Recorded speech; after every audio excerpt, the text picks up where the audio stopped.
Hey, it's Tucker Carlson. On Tuesday afternoon, the Biden administration had Donald Trump arrested. It was a pretty big news story. You may have seen it.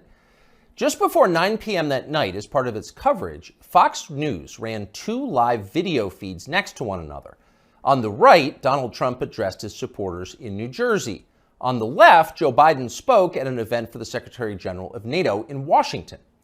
Beneath those videos at the bottom of the screen, Fox's banner read this way, quote, "Wannabe dictator speaks at the White House after having his political rival arrested." Those words are up for less than 30 seconds, but the effect was immediate. Inside Fox, the women who run the network panicked. First, they scolded the producer who put the banner on the screen. Less than 24 hours after that, he resigned. He'd been at Fox for more than a decade. He was considered one of the most capable people in the building.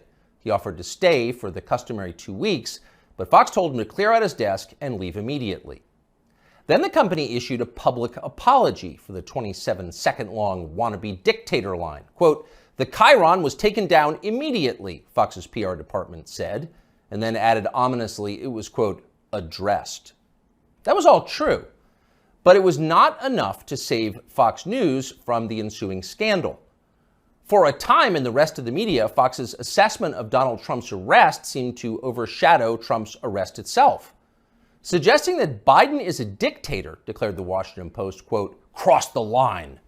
Alexander Vindman agreed strongly. Vindman is the perennial MSNBC guest and full-time Ukraine promoter you may remember from Russiagate. On Twitter, he demanded that the Pentagon pull Fox News from all military bases. It is, quote, "absolutely unacceptable for American Forces Network to carry programming that directly, spuriously, attacks the Commander-in-Chief of American Armed Forces," Vindman wrote. In other words, Joe Biden must ban all criticism of himself because that's what non-dictators do. John Cusack went further still. "For the crime of calling Biden a dictator, Fox should be shut down," wrote the 80s-era movie star. Quote, "The government has to take away their broadcasting license." And so on. It was all over the internet. Democrats were very, very angry. But why were they angry? If the banner on Fox was false, why the hysteria? Lies don't seem to bother anyone anymore. If some cable news producer had called Joe Biden a genius or accused him of being secretly Sudanese, would anyone be yelling about it? Would Fox News have apologized for it? Probably not. But calling Joe Biden a wannabe dictator, that stung. So you've got to wonder, if you're being honest with yourself, is Joe Biden a wannabe dictator? That question came up yesterday at the White House briefing. Here's how it went. Last night, Fox News ran a chyron that referred to the president as a wannabe dictator, and I'm wondering if the White House has any comment on that. So look, there are probably about 787 million things that I can say about this that was wrong about what we saw last night, but I don't think I'm going to get into it. There's no comment the White House has on I think I just commented. Oh, no comment necessary. Of course Joe Biden's not a wannabe dictator. Just because he's trying to put the other candidate in prison for the rest of his life for a crime he himself committed doesn't mean he has a totalitarian impulse. Come on, that's absurd.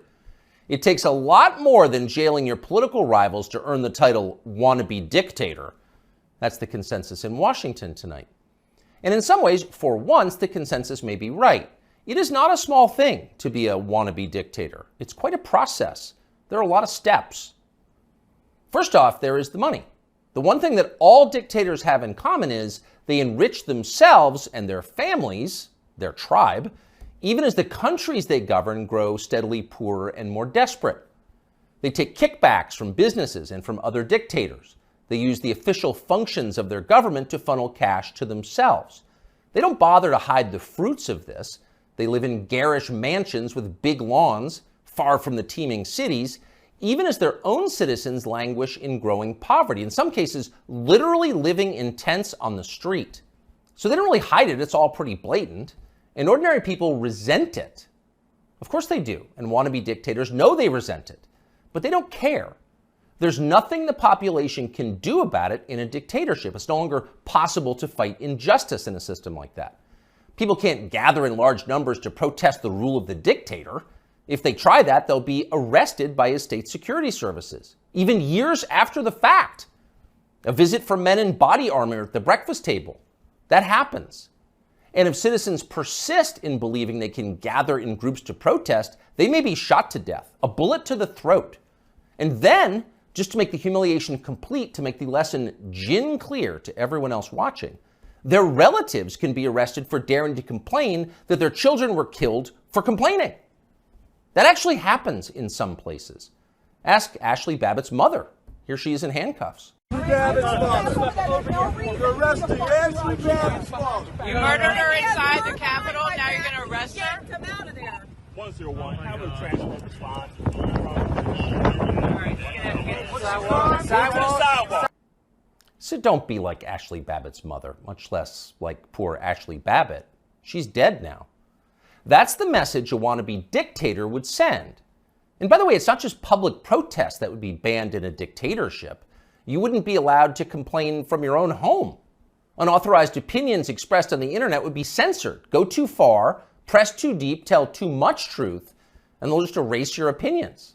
They have no choice, really. It's a matter, as they say, of trust and safety. You must trust the leader, or else you will jeopardize his safety. Not that you really can jeopardize his safety at this point. The leader has nuclear weapons, and you don't. He'll remind you of that from time to time. And in any case, you're in the process of being disarmed anyway, along with everyone else who has shown questionable loyalty to the leader. Those who support the regime can keep their weapons and use them freely, including on public transportation. That's a core civil right for them. But for those who dissent from the program, self-defense is an unaffordable privilege. Turn in your guns, Mr. and Mrs. Peaceful Opposition. You're a danger to society, and we know who you are. And in fact, the wannabe dictator does know who they are because he knows everything. Technology has made him all-seeing. A report in Wired magazine just this week revealed that the highly non-dictatorial Biden administration is busy tracking the phones of millions of Americans without their knowledge and without bothering to get a warrant. And at the same time, the same non-dictatorial administration is stockpiling a massive trove of damaging information about these same Americans, to be used at some point, we are sure, for entirely noble purposes. So the administration now knows everything: where you spend your days, who you talk to, what you think, your porn habits. Not a big deal. The administration already knows what you buy, of course, because they've leaned on the big banks to turn over your confidential credit card information. Not because anyone here is a wannabe dictator, to be clear, but just because. It's nice to have that information, just in case, in the words of the Fox News PR department, a situation arises that needs to be, quote, addressed.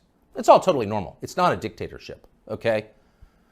But in the end, the main reason you know Joe Biden is not a wannabe dictator is because he just does not fit the profile as a man. Dictators have that look. You know one when you see one. Dictators build cults of personality around themselves, and they use those cults to deny the glaringly obvious. In his later years, to name just one example, North Korean dictator Kim Il-sung developed an enormous baseball-sized tumor on the back of his neck. It was huge. It was grotesque. It was right there. You couldn't ignore it. You couldn't possibly not see it.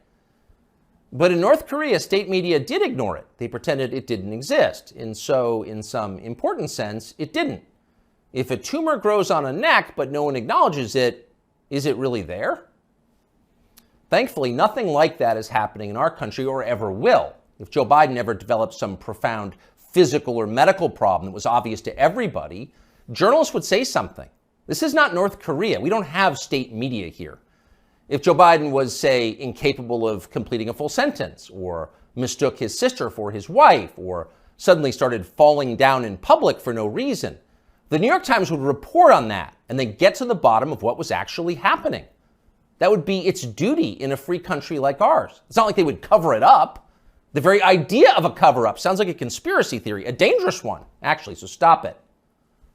And by the way, if Joe Biden was a wannabe dictator, he'd have the family to match. All dictators do. Saddam Hussein had Uday and Qusay. They were princelings who lived above the law, indulging their most decadent fantasies with total confidence they would be never held to account by the police. As the sons of a dictator, they knew they could do exactly what they wanted. And so that's what they did. There's no one like that around Joe Biden. He doesn't have weird sex scandals at the heart of his family that no one in the media will ever talk about. He doesn't have a ne'er-do-well former nightclub-owning brother who's made a living for 30 years by being related to him. Not at all. That's dictator stuff. Joe Biden doesn't award ridiculous inflated titles to his relatives that the media are then required to take seriously. He doesn't call people doctor who didn't go to medical school and then force you to nod along like it's real when everyone knows it isn't. Nicolae Ceausescu did that with his wife, Elena. Joe Biden would never do that. Nor does Joe Biden dress like a dictator. He doesn't do photo ops in mirrored sunglasses driving a sports car to convince you that he isn't frail and senile, but instead powerful, virile, and wise. That's just not his style.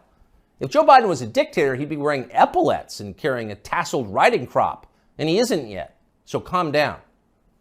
If he was a dictator, Biden's speeches would look like Nuremberg rallies, a blood-red backdrop, armed soldiers by his side, screaming about crushing his eternal enemies. Honestly, Biden did come close to that one time last September at a speech in Philadelphia, but it wasn't in any sense dictatory. It was necessary. As MSNBC assured us at the time, quote, Biden aimed to showcase his faith in the military apparatus and its ability to back the democratic order. See, it was about democracy, not dictatorship. No cause for alarm. He is not a dictator. A dictator would stockpile ammunition for his own bureaucrats, including his tax collectors. He'd redefine the legal code to make disloyalty to the regime the most serious crime. He'd claim dominion over the most intimate parts of his citizens' lives. He'd define what attitudes they were allowed to have about sex and religion and how to raise their families. He would even, in his final grandiose stage of dictatorship, claim ownership of their children. And Joe Biden wouldn't do that. And to prove he would never do that, Biden just this week released this video. These are our kids. These are our neighbors. Not somebody else's kids. They're all our kids. And our children are the kite strings that hold our national ambitions aloft. It matters a great deal how we treat everyone in this country. LGBTQ Americans, especially children, you're loved, you're heard, and this administration has your back. See? Joe Biden isn't saying your children belong to him like a dictator would. He's saying something very different from that. He's saying America's children are, quote, our children. Not his alone, ours. You share your children with Joe Biden evenly, right down the middle, with alternating weekends. You've got joint custody with Joe Biden, and you can thank heaven that you do. A nation is like a family. Every family has a head, a father. That's Joe Biden, our nation's father. And this, ladies and gentlemen, is now his fatherland. Just don't call it a dictatorship, or we'll have to issue a statement disavowing you.